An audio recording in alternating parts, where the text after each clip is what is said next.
Je m'appelle Émilie. J'ai 23 ans et je vis à Montréal. J'étudie le français depuis 1 an. Au début, je voulais seulement comprendre les films et les chansons. Mais maintenant, j'aime vraiment cette langue. Chaque jour, je fais une petite routine pour progresser. Elle m'aide à rester motivée et à ne pas oublier ce que j'ai appris. J'aime organiser mes journées. Je ne parle pas encore comme une native, mais je vois que j'avance. Mon objectif. J'apprends le français pour mieux parler avec mes amis et pour voyager en Europe. J'aimerais aussi travailler dans le tourisme plus tard. Mon rêve est de parler facilement avec les visiteurs à Montréal ou à Paris. Quand je pense à ce but, je trouve de la force pour continuer. Je sais que chaque minute compte. Même 10 minutes par jour font une différence. Le matin, un bon début. Je commence ma journée tôt. Je me lève à 7 heures. Je prépare un café et je m'assois près de la fenêtre. J'aime écouter le silence du matin. Avant de regarder mon téléphone, j'ouvre mon cahier de français. Je lis les mots que j'ai appris la veille. Je relis aussi mes phrases d'exemple. Cette révision m'aide à garder les mots dans ma mémoire. Ensuite, j'écoute un petit podcast pour débutants.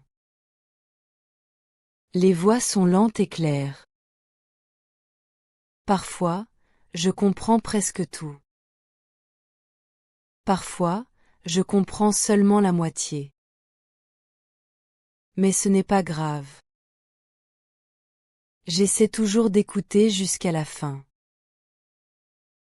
Après, je note 3 ou 4 nouveaux mots dans mon carnet. J'écris aussi une phrase avec chaque mot. Quand j'ai encore un peu de temps, je regarde une courte vidéo. J'aime les vidéos où une personne parle de sa journée ou de sa ville. J'écoute d'abord sans sous-titres. Puis je regarde une deuxième fois avec les sous-titres français. Cela m'aide à faire le lien entre les sons et les mots écrits. Ma pratique d'écoute. L'écoute reste un vrai défi pour moi, mais je vois des progrès chaque semaine. Quand j'ai commencé, j'avais l'impression que toutes les phrases formaient un long bruit. Les mots passaient trop vite et je ne pouvais pas les distinguer. J'étais frustrée, car je pensais que je n'y arriverais jamais. Mais j'ai compris qu'il fallait être patiente et écouter souvent, même sans tout comprendre. Aujourd'hui, j'écoute un peu chaque jour. Je choisis toujours des audios simples, adaptés à mon niveau. Je préfère les dialogues de la vie quotidienne, car ils contiennent beaucoup de mots utiles. Parfois, j'écoute aussi des vidéos sur YouTube où une personne parle lentement de sa routine ou de son pays. Je trouve ces contenus très motivants, parce que je peux suivre l'histoire et apprendre du vocabulaire en contexte. Je les écoute plusieurs fois, souvent 3 ou 4 fois. À la première écoute, je me concentre seulement sur le sens général. Je ne m'arrête pas aux mots inconnus. J'essaie juste de comprendre le sujet principal. À la deuxième écoute, je repère les mots familiers. Je me dis, ah, je connais celui-là. Cela me donne confiance. À la troisième écoute, je répète certaines phrases à voix haute. J'imite la prononciation et le rythme. Parfois, je mets la pause et je répète encore. Ce travail est lent, mais très efficace. J'ai remarqué que mon oreille s'habitue peu à peu au son du français. Certains mots que je trouvais impossibles deviennent maintenant faciles à reconnaître. Je comprends mieux les liaisons et les sons nasaux. Quand j'entends une phrase claire, je ressens une petite victoire. Parfois, je ferme les yeux pendant l'écoute pour mieux me concentrer. J'imagine les situations. Une personne qui commande un café, un étudiant qui parle de ses études, une famille qui prépare un voyage. Cette imagination rend l'apprentissage plus vivant. J'ai l'impression d'être dans la scène. Si je ne comprends pas un mot, je ne panique plus. Avant, je m'arrêtais et je perdais le fil. Maintenant, j'essaie d'abord de deviner grâce au contexte. Souvent, je trouve le sens approximatif, et cela suffit. Ensuite, je vérifie dans le dictionnaire si le mot revient plusieurs fois. Cette méthode m'aide à rester calme et curieuse. Je fais aussi de petits tests pour mesurer mes progrès. Par exemple, j'écoute un audio que j'avais trouvé difficile il y a 3 mois. Je découvre que je comprends presque tout maintenant. Ce moment me rend fier et me montre que la régularité fonctionne. Quand je marche dehors, je mets mes écouteurs et j'écoute des dialogues. Même si je ne comprends pas tout, j'entends la musique de la langue. Le français devient une partie de ma vie quotidienne, comme la musique ou les bruits de la ville. Lire un peu chaque jour. La lecture est ma partie préférée, sans hésitation. J'adore les histoires simples, pleines de petits détails de la vie. Chaque jour, je lis pendant 15 ou 20 minutes, parfois plus quand j'ai du temps libre. J'aime ce moment calme où je peux me concentrer et découvrir de nouveaux mots à mon rythme. Je choisis des textes faciles, des petits articles, des blogs pour débutants ou des livres pour jeunes lecteurs. J'aime aussi les courtes nouvelles avec des dialogues clairs. Je préfère les histoires réalistes, car elles contiennent des situations proches de la vie quotidienne. Je peux imaginer les personnages, leurs gestes, leurs émotions simples. Je relis souvent les mêmes histoires plusieurs fois. La première lecture est parfois confuse, mais la deuxième devient plus claire. À la troisième, tout paraît naturel. Je découvre que les mots que j'avais oubliés reviennent tout seuls. Cela montre que la répétition aide vraiment la mémoire. Parfois, je lis à voix haute. Cela m'aide à pratiquer la prononciation et à sentir le rythme du français. Je m'entraîne à lire lentement et à bien articuler. C'est une façon de mélanger lecture et expression orale. Quand je rencontre un nouveau mot, je ne cherche pas toujours la traduction immédiate. Souvent, je regarde autour, les mots voisins, la phrase entière. Le contexte donne beaucoup d'indices. Si je vois le mot plusieurs fois dans le texte, je le note dans mon carnet. Ensuite, j'essaie de l'utiliser dans une phrase personnelle, comme « Aujourd'hui, j'ai appris le mot partager, alors je partage mon repas avec une amie ». Je garde tous mes livres et articles lus dans une petite boîte. Parfois, je les relis pour mesurer mes progrès. Les textes qui me semblaient compliqués au début me paraissent maintenant faciles. C'est une sensation agréable, comme une preuve silencieuse de mon effort. Je pense que la lecture m'aide aussi à écrire mieux. Je vois comment les phrases sont construites. Je remarque les expressions utiles, comme il y a « j'ai besoin de »,« je voudrais ». Ces structures reviennent souvent. En les lisant chaque jour, je les retiens naturellement sans avoir à mémoriser des règles. Le soir, avant de dormir, je lis souvent une page courte. Cela me détend. Je ferme ensuite le livre avec un sourire, parce que j'ai appris quelque chose de nouveau, même si ce n'est qu'un petit mot. C'est une belle manière de terminer la journée. Mon carnet de mots. J'ai un petit carnet bleu. Je l'emporte partout. Chaque page a une date. J'y écris les nouveaux mots, les expressions et quelques phrases d'exemple. J'aime relire mon carnet quand je suis dans le bus ou dans une file d'attente. C'est un bon moyen d'utiliser le temps perdu. Je relis aussi mes anciens mots chaque dimanche. Je coche ceux que je connais bien. Les autres, je les réécris avec de nouvelles phrases. Parfois, j'ajoute un dessin à côté pour mieux m'en souvenir.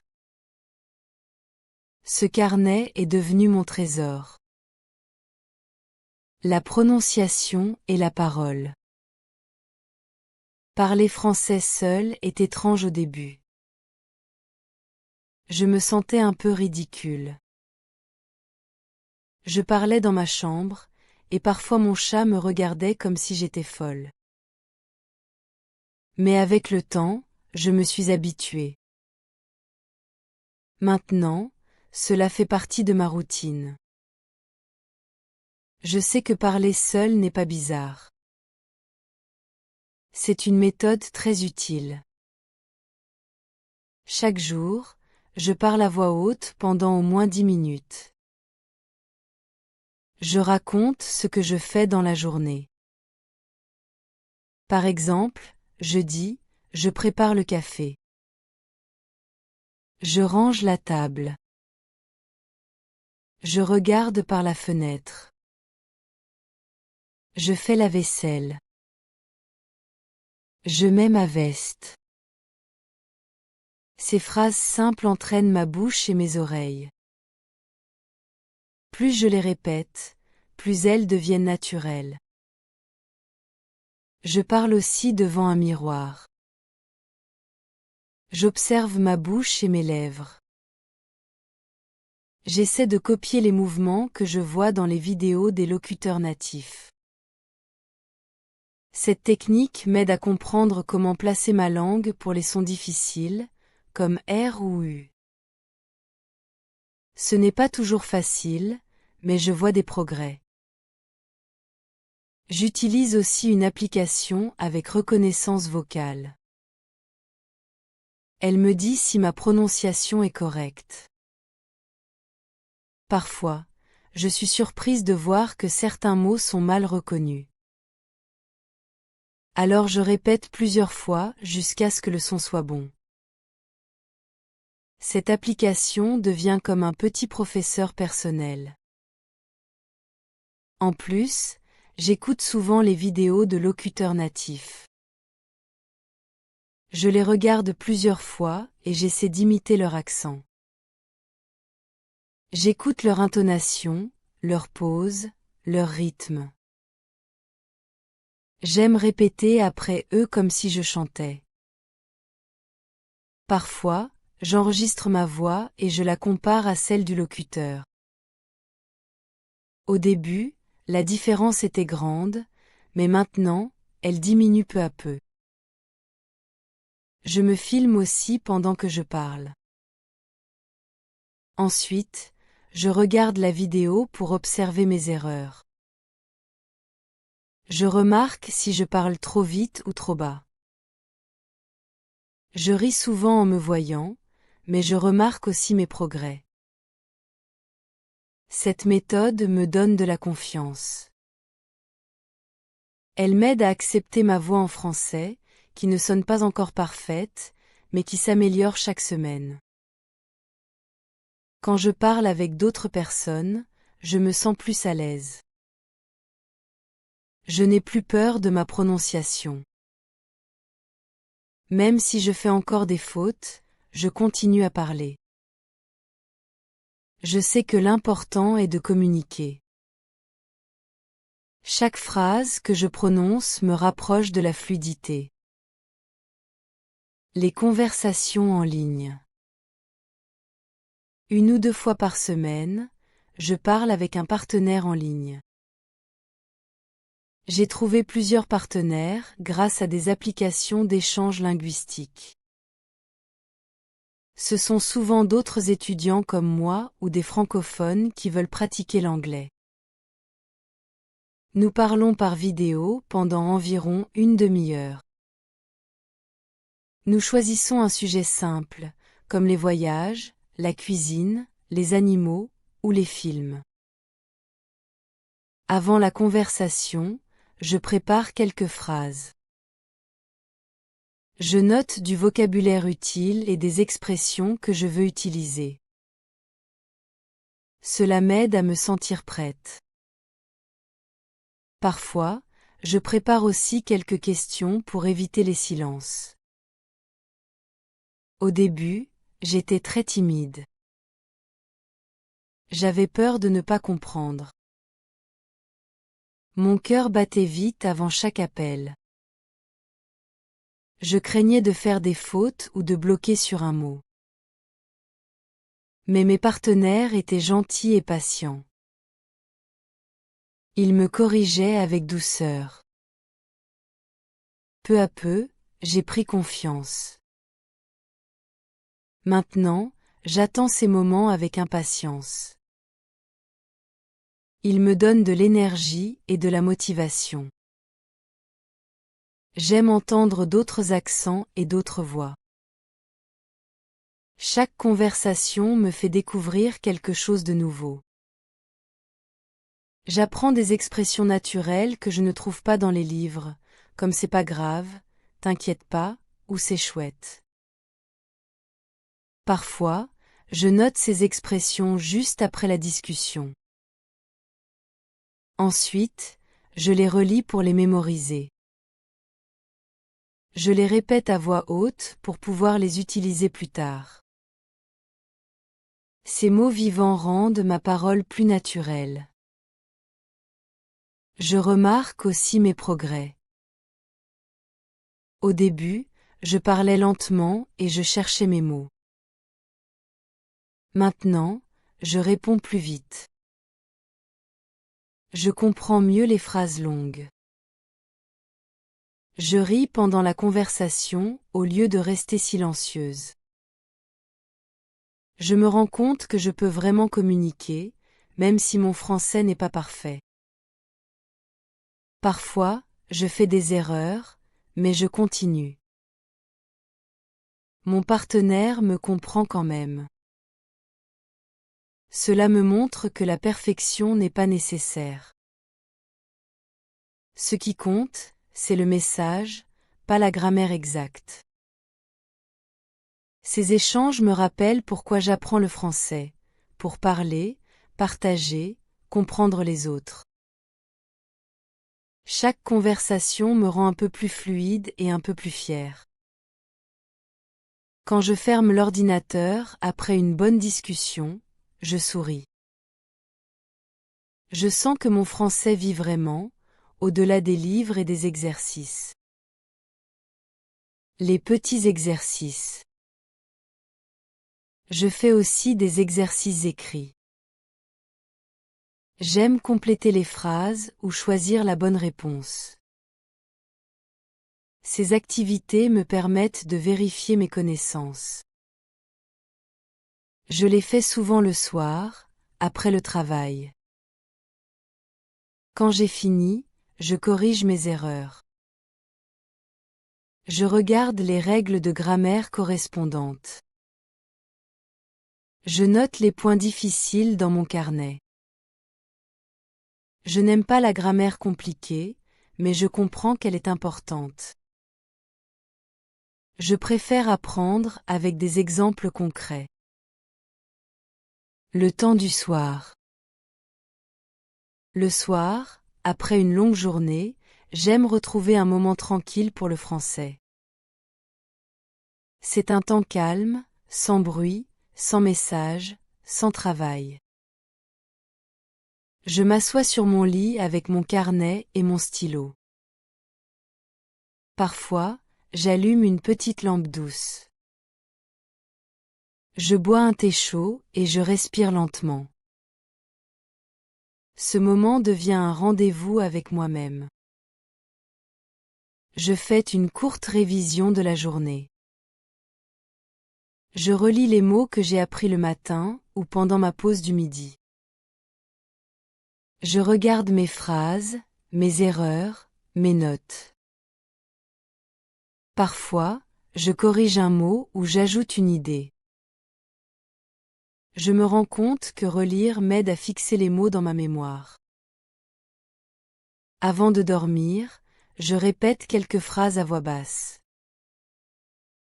Je parle lentement, presque comme si je murmurais.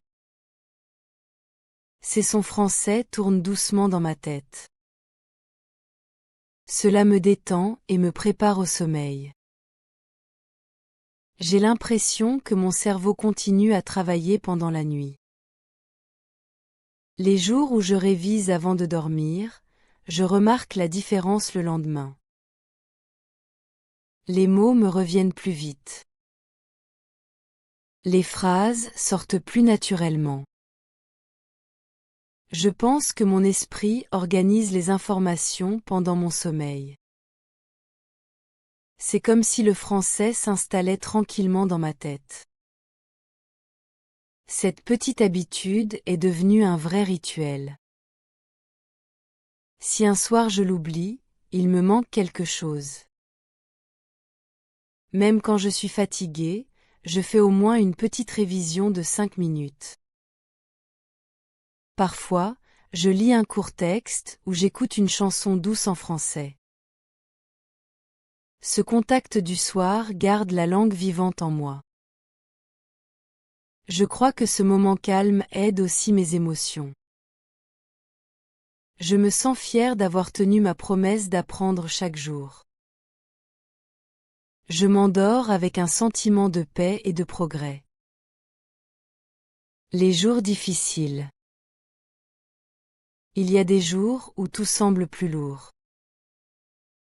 Je me lève fatiguée, je travaille longtemps, et je n'ai pas envie d'ouvrir mon cahier. Mon esprit dit, pas aujourd'hui. Ces jours-là, j'ai besoin de douceur et de patience. Je sais que si j'arrête complètement, ce sera plus difficile de recommencer le lendemain. Alors je fais au moins une petite activité. Parfois, je relis 10 mots appris la semaine dernière. Parfois, j'écoute une chanson française que j'aime. Parfois, je regarde une courte vidéo drôle ou un extrait d'un dessin animé. Même 5 minutes comptent. Ce n'est pas beaucoup, mais cela garde le contact avec la langue. Je me rappelle que l'apprentissage n'est pas une course. Il y a des jours rapides et des jours lents. Le plus important, c'est de ne pas abandonner. Même un petit pas garde la direction. Quand je me sens découragée, je relis mon ancien cahier. Je vois mes premières phrases maladroites. Je remarque les fautes que je ne fais plus. Je compare les pages d'il y a 6 mois avec celles d'aujourd'hui. Je vois le chemin parcouru. Ces pages sont la preuve que je progresse, même si je ne le vois pas chaque jour. Je me dis que je ne veux pas perdre tout ce travail. Cela me redonne du courage. Je respire profondément et je me dis, fais juste un peu aujourd'hui. Demain, tu feras plus. Il y a aussi des jours où je parle avec une amie qui apprend une autre langue. Elle me raconte ses difficultés. Cela me rassure. Je comprends que tout le monde vit ces moments de fatigue. Apprendre demande du temps, et c'est normal d'avoir des hauts et des bas. Ces jours difficiles m'apprennent la patience. Ils me rappellent que la régularité vaut plus que la perfection. Même quand je suis fatiguée, je reste en contact avec le français. Et souvent, le lendemain, je retrouve l'envie et la motivation. La motivation. Ma motivation vient de plusieurs choses. Chaque jour, elle change un peu, mais elle reste toujours présente. Parfois, elle vient de la curiosité. Parfois, elle vient de la fierté. Et parfois, elle vient simplement du plaisir d'apprendre quelque chose de nouveau. J'aime voir mes progrès. Quand je comprends une phrase entière dans un film, je souris. Quand je lis un texte sans dictionnaire, je sens que j'avance. Ces petits moments me rappellent que mes efforts ne sont pas perdus. J'aime aussi comprendre les chansons sans avoir besoin de traduire chaque mot. Cela me donne une vraie satisfaction. J'aime parler avec les touristes qui visitent Montréal. Je travaille parfois dans un café où viennent beaucoup de francophones et de voyageurs. Quand je peux leur répondre en français, je me sens fière.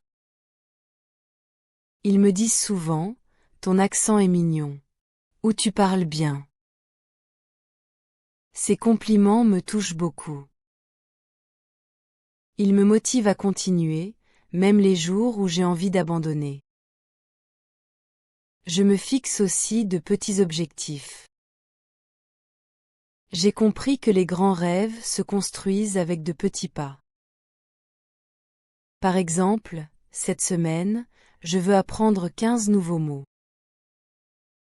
Le mois prochain, je veux lire un livre complet. D'ici la fin de l'année, je veux pouvoir parler pendant 10 minutes sans hésiter. Ces buts concrets m'aident à avancer sans stress. J'écris mes objectifs sur une feuille que je colle sur le mur près de mon bureau. Chaque fois que j'en atteins un, je mets une petite étoile à côté. C'est simple, mais cela me rend heureuse. Je vois mes progrès visuellement, jour après jour. Parfois, ma motivation baisse. Dans ces moments, je me rappelle pourquoi j'ai commencé. Je pense à mes rêves de voyage, à mes amis francophones, à la culture que j'aime. Ces pensées réveillent mon envie d'apprendre. La motivation, pour moi, n'est pas toujours forte, mais elle revient toujours. Les récompenses. Je me récompense quand j'atteins mes objectifs, même les plus petits. Je crois que célébrer ces progrès est important. Si je termine un chapitre de grammaire, je regarde un film en français. Si j'étudie tous les jours pendant une semaine, je m'achète un croissant ou un nouveau stylo. Si je réussis à comprendre une chanson entière, je m'offre une pause tranquille au parc avec un café. Ces petites récompenses rendent la routine plus agréable. Je garde une petite liste de mes réussites.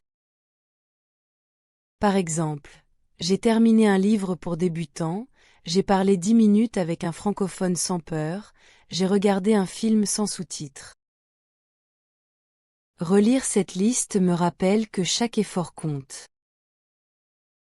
Je pense que la discipline est importante, mais le plaisir l'est aussi. Si je n'aime pas ce que je fais, je ne continue pas longtemps. Alors j'essaie de garder un bon équilibre entre travail et plaisir. J'aime apprendre, mais je ne veux pas que cela devienne une obligation. Je transforme mes récompenses en rituels motivants. Par exemple, chaque dimanche, si j'ai étudié toute la semaine, je prépare un bon petit déjeuner et je regarde une série en français. Cela devient une fête personnelle. Ces petits moments de joie font partie de mon apprentissage. J'ai compris qu'il ne faut pas attendre de grandes réussites pour se féliciter. Les progrès se cachent dans les détails. Une phrase bien prononcée, un mot enfin compris, une conversation réussie. C'est ça, la vraie récompense. Apprendre avec la musique. J'adore la musique francophone. Elle fait partie de ma routine depuis le début. J'écoute souvent des chansons pendant que je cuisine, que je range ou que je marche dans la rue. La musique rend l'apprentissage plus léger et plus amusant. J'essaie de comprendre les paroles. Parfois, je les lis sur Internet en même temps que j'écoute. Je souligne les mots que je connais déjà et j'entoure les nouveaux. Puis je cherche leur sens. Ensuite, je chante avec la chanson, doucement au début, puis plus fort quand je me sens à l'aise. Cela m'aide à prononcer correctement et à retenir les expressions. Je ne comprends pas toujours le sens complet, mais ce n'est pas grave. La mélodie m'aide à mémoriser les mots sans effort. Grâce à la musique, les phrases restent dans ma tête. Parfois, je me réveille le matin avec une chanson française dans l'esprit. C'est une belle manière de commencer la journée. Certaines chansons me donnent envie de voyager en France. Je ferme les yeux et j'imagine les rues de Paris, les cafés, les marchés. D'autres chansons me rappellent mes amis ou mes souvenirs d'école. La musique crée un lien émotionnel avec la langue. J'aime aussi découvrir de nouveaux artistes. Par exemple, j'écoute souvent des chanteuses québécoises ou françaises. Leurs voix sont différentes, leurs accents aussi. Cela m'aide à entendre la diversité du français. Parfois, je regarde des interviews d'artistes pour comprendre comment ils parlent. Je crois que la musique est un professeur invisible. Elle enseigne sans que je m'en rende compte. En écoutant souvent, j'améliore ma compréhension, ma prononciation et même ma grammaire. Et surtout, j'apprends avec plaisir. Apprendre avec les films. Chaque samedi soir, je regarde un film français. Je prépare du popcorn et je m'installe sur le canapé. Au début, je mettais les sous-titres anglais.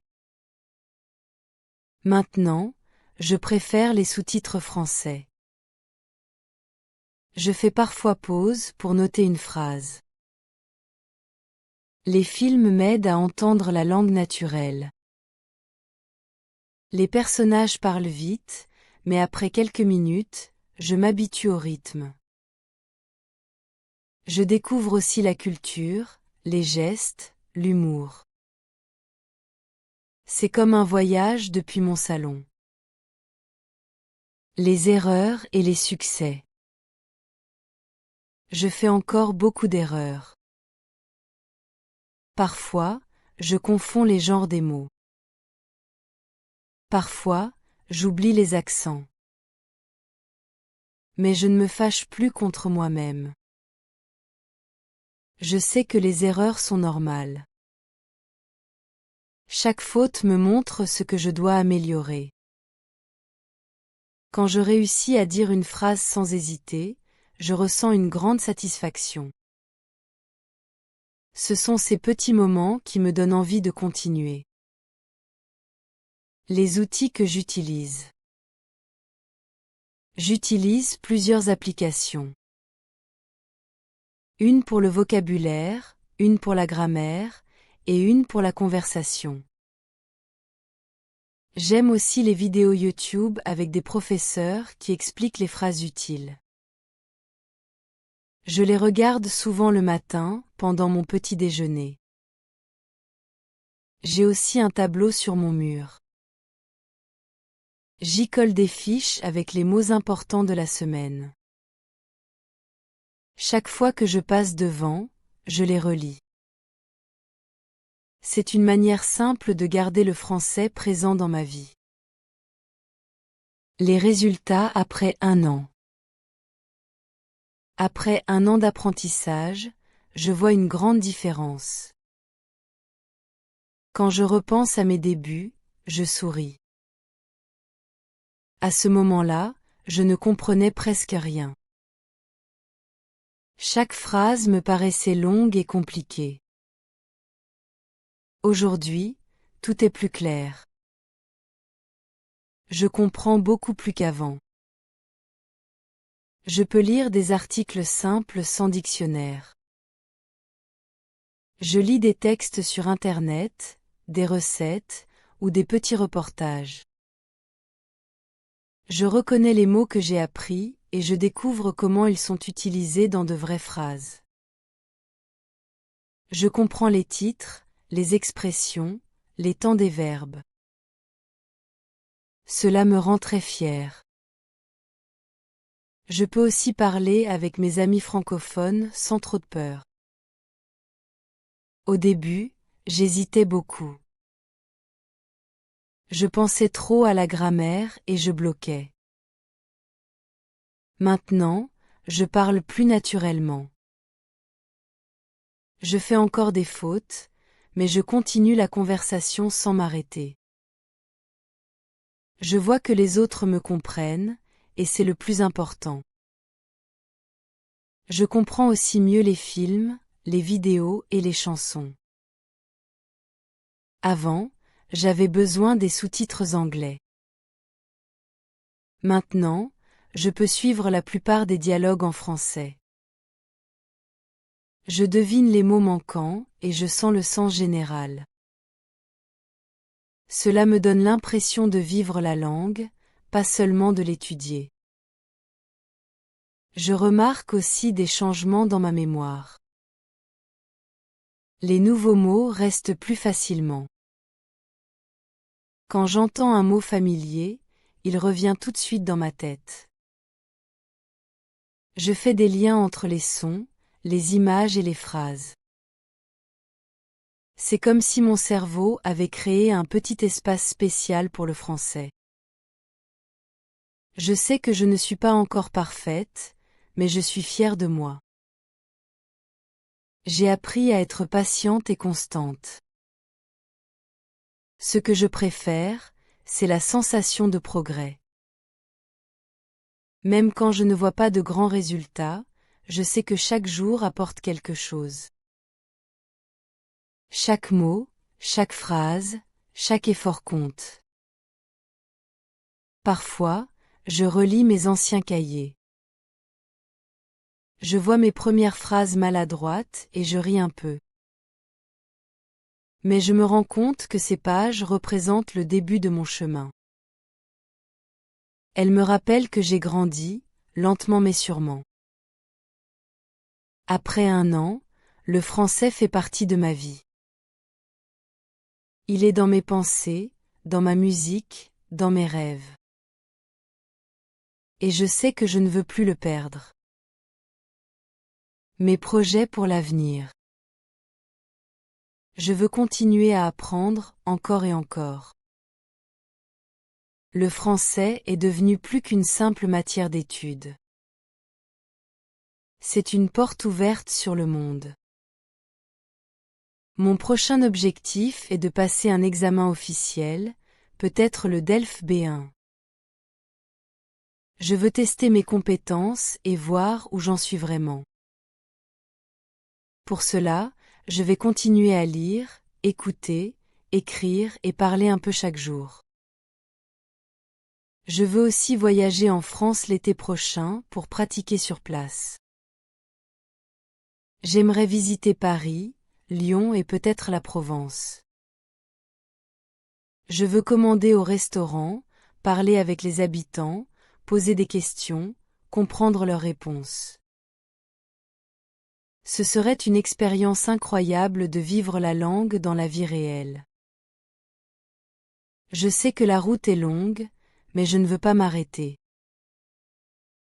J'ai découvert que j'aime apprendre. Même les jours où c'est difficile, je ressens une certaine joie. Chaque nouveau mot est comme une petite victoire. J'aimerais aussi un jour travailler dans un milieu où on parle français. Peut-être dans le tourisme ou dans une entreprise internationale. J'aimerais aider les visiteurs, traduire ou simplement communiquer sans barrière. Je veux garder cette habitude d'apprendre un peu chaque jour, même quand je serai occupé. Je pense que la régularité est la clé. 10 minutes par jour valent mieux qu'une heure une fois par mois. J'aime la sonorité du français. Je trouve sa musique douce et claire. J'aime aussi sa logique et sa beauté simple. Quand je parle, j'ai l'impression de respirer un air différent, plus calme, plus élégant. Mon plus grand rêve est de parler avec aisance, sans réfléchir. Je veux que le français devienne naturel, comme une partie de moi. Je sais que ce jour viendra si je continue avec patience. Ce projet n'a pas de fin, et c'est ce qui le rend beau. La conclusion. Apprendre une langue demande du temps, de la patience et de la régularité. Ma routine quotidienne n'est pas parfaite, mais elle fonctionne. Elle m'aide à garder le contact avec la langue chaque jour. Je crois que la clé, c'est la constance. Même quand je n'ai pas beaucoup d'énergie, je fais un petit geste. Parce que chaque geste compte. Grâce à cette discipline douce, le français fait maintenant partie de ma vie. Je ne veux plus arrêter. J'avance lentement, mais sûrement. Et je sais qu'un jour, je parlerai avec aisance et confiance.